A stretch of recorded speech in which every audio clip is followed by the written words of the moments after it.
Jean, chapitre 7. Après cela, Jésus continua de parcourir la Galilée. Il ne voulait pas séjourner en Judée car les Juifs cherchaient à le faire mourir. Or, la fête juive des Tentes était proche. Ses frères lui dirent, « Pars d'ici et va en Judée afin que tes disciples voient aussi ce que tu fais. Personne n'agit en secret, s'il cherche à être connu. Puisque tu fais ce genre de choses, montre-toi au monde. » En effet, ses frères non plus ne croyaient pas en lui. Jésus leur dit, « Le moment n'est pas encore venu pour moi, tandis que pour vous, c'est toujours le bon moment. Le monde ne peut pas vous détester, tandis que moi, il me déteste parce que je témoigne à son sujet que sa manière d'agir est mauvaise. Montez donc à cette fête. Quant à moi, je n'y monte pas encore parce que le moment n'est pas encore arrivé pour moi. » Après leur avoir dit cela, il resta en Galilée. Lorsque ses frères furent montés à la fête, il y monta aussi lui-même, non pas en se montrant, mais comme en secret. Les Juifs le cherchaient pendant la fête et disaient, « Où est-il » Dans la foule, on murmurait beaucoup à son sujet. Les uns disaient, « C'est un homme bien ». D'autres disaient, « Non, au contraire, il égare le peuple ». Personne, toutefois, ne parlait ouvertement de lui, par crainte des chefs juifs. C'était déjà le milieu de la fête lorsque Jésus monta au temple et se mit à enseigner. Les Juifs s'étonnaient et disaient, « Comment connaît-il les Écritures, lui qui n'a pas étudié ?» Jésus leur répondit, « Mon enseignement ne vient pas de moi, mais de celui qui m'a envoyé. Si quelqu'un veut faire la volonté de Dieu, il saura si mon enseignement vient de Dieu ou si je parle de ma propre initiative.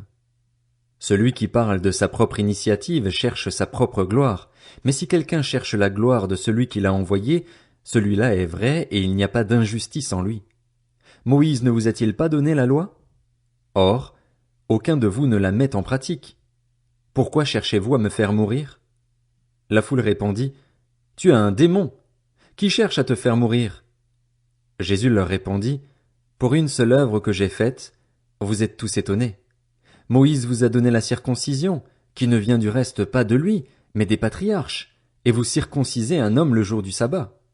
Si pour respecter la loi de Moïse un homme reçoit la circoncision le jour du sabbat, pourquoi vous irritez-vous contre moi parce que j'ai guéri un homme tout entier le jour du sabbat? Ne jugez pas d'après l'apparence, mais portez un jugement juste. » Quelques habitants de Jérusalem disaient, « N'est-ce pas celui qu'il cherche à faire mourir? Le voici qui parle librement et ils ne lui disent rien. Est-ce que les chefs auraient vraiment reconnu qu'il est le Messie? Cependant celui-ci, nous savons d'où il est, tandis que le Messie, quand il viendra, personne ne saura d'où il est. » Jésus enseignait dans le temple. Il s'écria alors, « Vous me connaissez et vous savez d'où je suis. Pourtant je ne suis pas venu de moi-même. Au contraire, celui qui m'a envoyé est vrai et vous ne le connaissez pas. Pour ma part, je le connais, car je viens d'auprès de lui et c'est lui qui m'a envoyé. » Il cherchait donc à l'arrêter, mais personne ne mit la main sur lui parce que son heure n'était pas encore venue.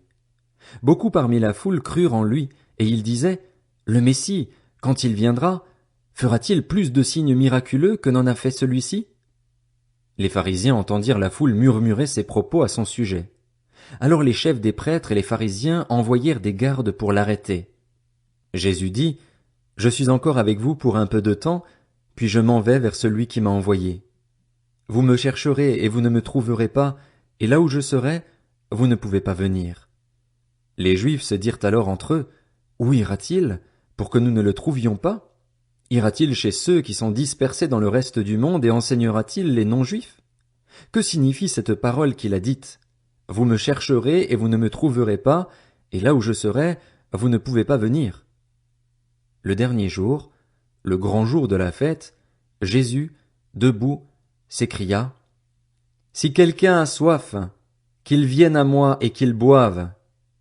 Celui qui croit en moi, des fleuves d'eau vive couleront de lui, comme l'a dit l'Écriture. » Il dit cela à propos de l'Esprit que devaient recevoir ceux qui croiraient en lui. En effet, l'Esprit Saint n'avait pas encore été donné parce que Jésus n'avait pas encore été élevé dans sa gloire. Après avoir entendu ces paroles, beaucoup dans la foule disaient, « Celui-ci est vraiment le prophète. » D'autres disaient, « C'est le Messie. » Mais d'autres disaient, « Est-ce bien de la Galilée que doit venir le Messie? L'Écriture ne dit-elle pas que c'est de la descendance de David et du village de Bethléem où était David que le Messie doit venir? Il y eut donc, à cause de lui, division parmi la foule. Quelques-uns d'entre eux voulaient l'arrêter, mais personne ne mit la main sur lui. Ainsi, les gardes retournèrent vers les chefs des prêtres et les pharisiens, qui leur dirent: Pourquoi ne l'avez-vous pas amené?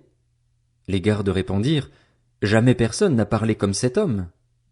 Les pharisiens leur répliquèrent: Est-ce que vous aussi, vous vous êtes laissé tromper?